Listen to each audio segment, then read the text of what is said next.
জ্যোতিষশাস্ত্র মতে আলাদা আলাদা নক্ষত্র আছে, আলাদা আলাদা কি আমাদের শাস্ত্রে নক্ষত্র আছে। যখন নক্ষত্রের স্থিতি বিশাখা হয় তখন ওই মাসের নাম হয় কি বৈশাখ। বিশাখা হলে ওই মাসের কি নাম হয়। আবার নক্ষত্রের স্থিতি যখন কৃত্তিকা হয় তখন ওই মাসের নাম হয় কি কার্তিক মাস। যারা এখানে আছেন, যে যারা আছেন তারা ভালোই বুঝবেন হয়তো, ঠিক আছে। নক্ষত্রের স্থিতি যখন কৃত্তিকা হয় তখন ওই মাসের নাম কি হয়, ওই মাসের নাম হয় কার্তিক মাস। তো আমরা জানি ভগবানের কয়টা লীলা, কয়টা লীলা, দুইটা লীলা। একটা হচ্ছে প্রকট লীলা আর একটা হচ্ছে অপ্রকট লীলা। ভগবানের নিত্যদান গোলক বৃন্দাবনে যে লীলাটা হয় সেটাকে বলে অপ্রকট লীলা, এবং ভগবানের এই যে ভৌম জগতে যে লীলা হয় সেটাকে বলে প্রকট লীলা। এই ভৌম ধামে যে লীলা হয়েছে সমস্ত লীলা এই গ্রহণ থেকে করা হয়েছে, বর্ণনা করা হয়েছে লীলা পুরুষোত্তম শ্রীকৃষ্ণ গ্রহণ। আপনারা পাঠ শেষে এটা গ্রহণ করতে পারবেন। তো এই প্রকট লীলায় বলা হচ্ছে কৃষ্ণ যে প্রকট লীলা করছে, তাই এই কারণে কৃষ্ণকে বলা হয় লীলা পুরুষোত্তম। ভগবান রামচন্দ্রকে কি বলা হয় মর্যাদা পুরুষোত্তম। শ্রী চৈতন্য মহাপ্রভুকে কি বলা হয়, শ্রী চৈতন্য মহাপ্রভু তিনি ওনাকে বলা হয় প্রেম, উনি হচ্ছেন প্রেম পুরুষোত্তম। তাই ব্রহ্মার শাস্ত্রে বলছেন ব্রহ্মার ৫০টি গুণ, শিবের ৫৫টা গুণ, এবং ৬০ কোয়ালিটি হচ্ছে বিষ্ণু, এবং কৃষ্ণের ৪টা কোয়ালিটি এক্সট্রা রয়েছে।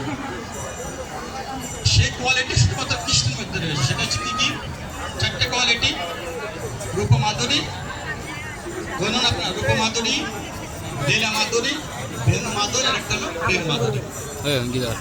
এই ৪টার মধ্যে এই ৪ লীলে বিশেষ করে এই ৪ লীলে বেশি এই লীলা হচ্ছে কি এই লীলা পুরুষোত্তম। এই লীলা হচ্ছে সর্ব আকর্ষণ, কেননা এই লীলায় কৃষ্ণ স্বয়ং নিজে আকর্ষিত হয়। এই কারণে বলা হয় সর্ব আকর্ষতি ইতি কৃষ্ণ। তার নাম কৃষ্ণ কেন, তিনি সবাইকে কি করেন, তিনি সবাইকে আকর্ষণ করেন। আমরা যখন ভগবানকে দর্শন করি আমাদের কি হয়, এই জগতে একটা ছেলে মেয়েকে দেখে কি হয়, তারা আকর্ষিত হয়। কিন্তু সমস্ত জগৎ কাকে দেখে আকর্ষিত হয়, আমরা যখন ভগবানের সামনে গিয়ে দর্শন করেছি কেমন লেগেছে সেটা আপনাদের ফিলিংস আপনারা জানেন। কৃষ্ণ সবাইকে আকর্ষণ করেন, তাই তার নাম হচ্ছে কি সর্ব আকর্ষতি ইতি কৃষ্ণ। এটা তাকে বলা হয় কৃষ্ণ, যে তিনি সবাইকে আকর্ষণ করেন। এই কারণে তার নাম হচ্ছে কি কৃষ্ণ।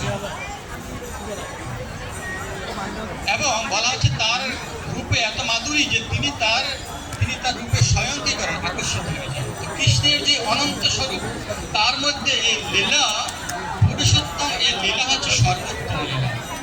আর এর মধ্যে এখন আমরা জানি যে এটা কি ভগবান শ্রীকৃষ্ণকে মা যশোদা রজ্জু দিয়ে বন্ধন করেছিল। দাম বন্ধন লীলা হচ্ছে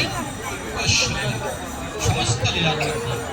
তাই শিল প্রভুপাদ 1972 তার সমস্ত শ্বেত হস্তিদেরকে প্রথম বৃন্দাবনে নিয়ে আসেন।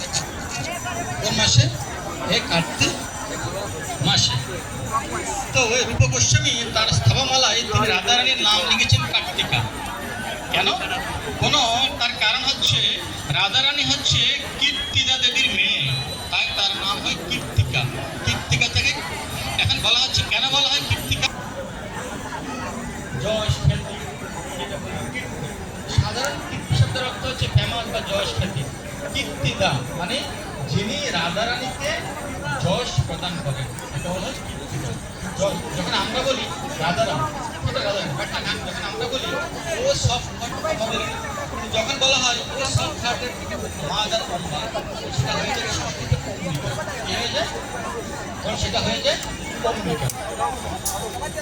তো সেরকম রাধারানীর মাতার নাম হচ্ছে কীর্তি।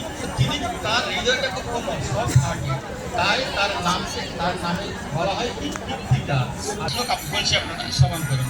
বলছে অতুল মহিষী বৃন্দারণ্য রাজ্যভিষিক্তম নিখিল সম্যবর্তু কার্তিকস্যদি দেবম অপরমিত মুকুন্দ প্রেষি বৃন্দ মুখম জগৎ অগহর কীর্তম রাধিকা মর্চয়ামি।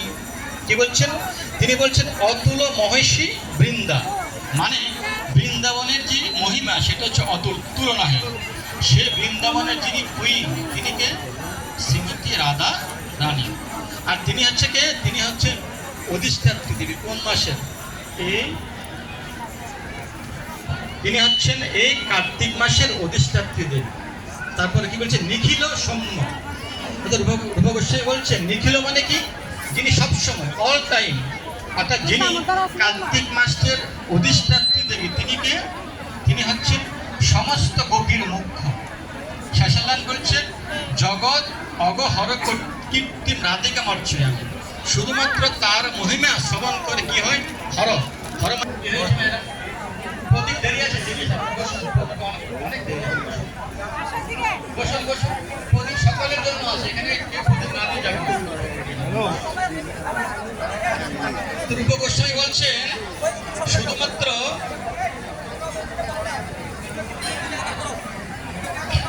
শুধুমাত্র তার মহিমা শ্রবণ করে কি হবে? হর হরি বল। আমি মাতাজিরা আপনাদেরকে বসতে বলি না, বসতে বলেছি, এটা ঠিক না? কাঠের মাথা ডিস্টার্ব করে। বসুন বসুন। আপনারা কেউ উঠবেন না, আমাদের প্রতিক্রিয়া হবে 7:30টার পর। আপনারা কেউ উঠবেন না, এখন উঠলেও প্রদীপ পাবেন না। আপনাদের কাছে বিশেষ অনুরোধ, কেউ উঠবেন না।